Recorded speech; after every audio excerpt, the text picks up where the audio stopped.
She is a fierce activist, a visual and spoken word artist who strives to be a voice and ally for all the marginalized communities. Her work is heavily influenced from growing up in Colorado as a 1.5 generation Indonesian immigrant, as well as by her experiences with sexual assault. Stephanie's artwork has appeared in collections as far away as South Korea, and she has been televised live on C-SPAN discussing ways to end sexual violence. In 2011, Stephanie was elected as one of the 15 top Asian Pacific American leaders, women leaders, by the National Asian Pacific American Women's Forum for making waves in her community. Friends, please welcome Stephanie Tanny.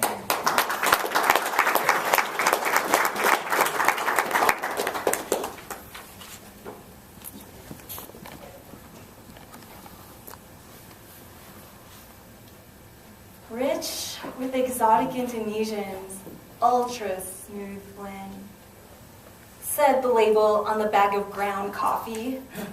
But I would at least add words like spices and flavors, because unless you're implying cannibalism, no, this bag is not filled with exotic Indonesians.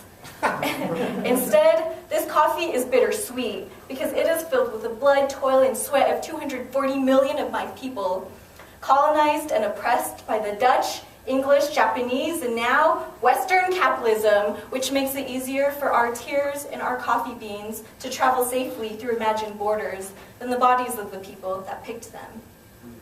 Yet somehow I have made it here, from the mountains of Bandung, western Von Java, to the slopes of Denver, Colorado. I am a proud 1.5 generation immigrant with a passion for mangoes, durian, and sweet sugary avocado drinks. Also, I'm an American who grew up here learning how to snowboard, play video games, and criticize my government. I am all these things, and I am more. I am more than your stereotypes of fresh-off-the-boat foreigners, exotic dragon ladies, and Asian math geeks. I am more than your ni haos, and I am more than your derogatory terms of chink, gook, Jap. Yes, I am more than this piece of immigration paper, paper that probably came from Indonesian trees cut in our ever-shrinking forests, due to high Western demand to dichotomize everything as right or wrong, legal or illegal, black or white, and your demand for me to prove my humanity and my right to be here in this country, like this piece of immigration paper, like your morning cup of coffee, filled with bold celery Komodo dragon blend, extra bold earthy herbal Sumatra, or medium roast rich creamy Java. I am more than these islands on that menu at Starbucks. I am more than the taste on your tongue, the caffeine in your blood, and the clear thoughts that come with your first sip. No matter my status, I am more than that broken taillight that police use to detain me. Label me a criminal to place in a cage that has already separated over 5,000 children, placed in government-sponsored foster homes while they pray for their fathers, who are given lice-infested clothes, and their mothers, forced to sit on toilets for days at a time because women are not given pads during their monthly period. Michelle Bachmann, Tom Tancredo, Sheriff Joe Arpaio, immigrants are a drain on our economy because of people like you, who would rather see the government spend money placing them in unsanitary conditions when they can at least survive on their own, paying income taxes with an ITI number while they work jobs no one else wants.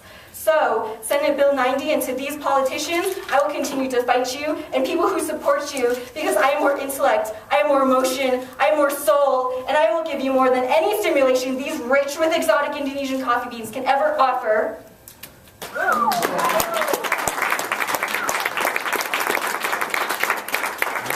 I do that poem at a lot of immigration marches and rallies. This next poem is it's something I wrote recently, so it's not quite finished yet or edited, but I thought I would read it for you all. It's called Chopsticks. Growing up in Colorado, I am in love with this state, and I proudly say that Denver is my home. But residing in a place where you are very much the minority, and where your small numbers are even more highly misrepresented in leadership, it leaves you vulnerable and a certain kind of lonely. Caught between battles of English versus Spanish in an effort to make myself and my own bilingual skills matter, I will speak up for Asian American issues because no one else will. Yet you chide me, say that I do not count as a person of color, as you pull your eyelids back, yelling, ching chong, ching chong. I have friends who are bananas, that is to say, yellow on the outside, white on the inside, forgetting their race because it hurts too much to remember. Blend in as much as possible in this supposed salad bowl that is the United States of America. Sometimes it is the only way to survive. While this makes me cringe, I cannot blame them, especially when you point and stare at me saying loudly, "Look, China!" With China being a large country, perhaps you are somehow making fun of my weight and assumed ethnicity at the same time. Or maybe, as 2012 Michigan senatorial candidate Pete Hoekstra brought to national attention in an extremely racist ad during our most recent Super Bowl, the United States currently borrows trillions of dollars from the Chinese government. Perhaps you are complimenting me on my financial stability and acknowledging my superior ways of not spending money I don't have.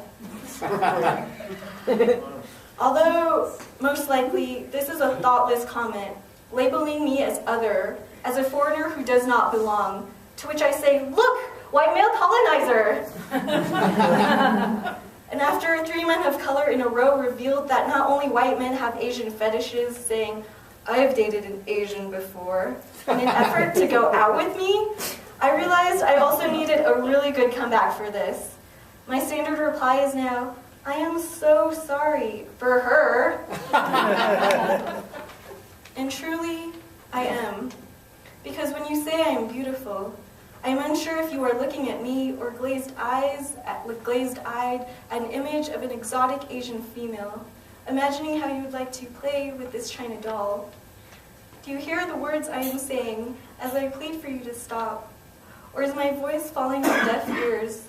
My mouth might very well be sewed shut like a rag doll.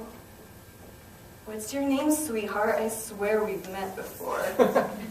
Yeah, because you would know better than me, right? And since we all look the same, well, isn't that convenient for you? Same face, mind, body, subservient attitude, easier than for you to stalk, harass, rape, and pillage our bodies? In this country of red, white, and blue, I am wondering when being an Asian American woman will no longer be a liability.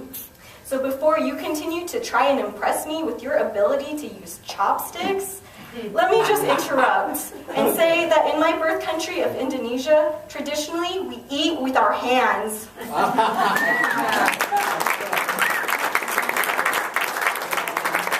So before I do this last poem, I do have some chapbooks available. I forgot paintings, but I have chapbooks and they're donation-based.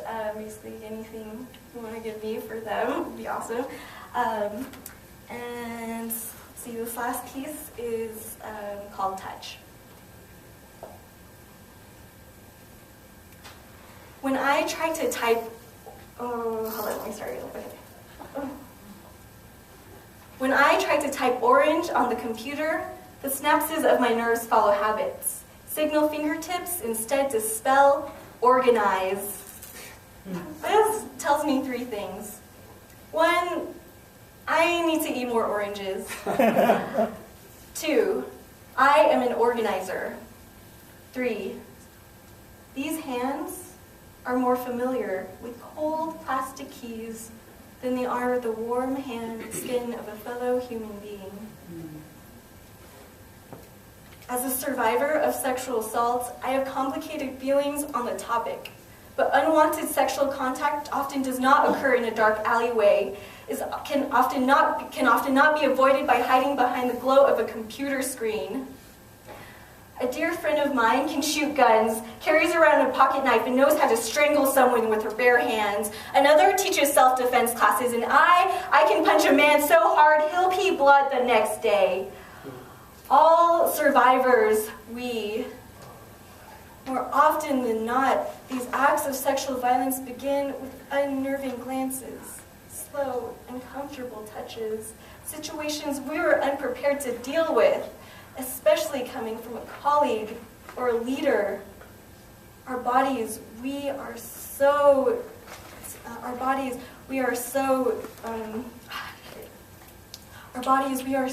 disengaged from, taught to ignore our instincts, stay polite no matter what. I froze. I felt so violated, but I could not move. There was nothing for me to fight against. There was no fear for my life, Nothing for me to curl these fingers into a ball and throw a punch at. I didn't resist, so it was my fault. But if someone steals your wallet and you don't resist because you were scared, confused, or unsure because it happened so fast, it does not change the fact that your wallet is gone, and no one lets the thief off the hook because you were naive, because you made it easy for him who should have been taught not to steal in the first place. But the answer to ending sexual violence should not include us too scared to touch one another. If you are unsure, if she changed her mind, if he isn't sending clear signals back, ask. Because a consensual, sensual touch is quite delicious. And nothing could ever replace a kiss, a hug, a concerned rub on the back. I still get shy asking for these things, but I long for them.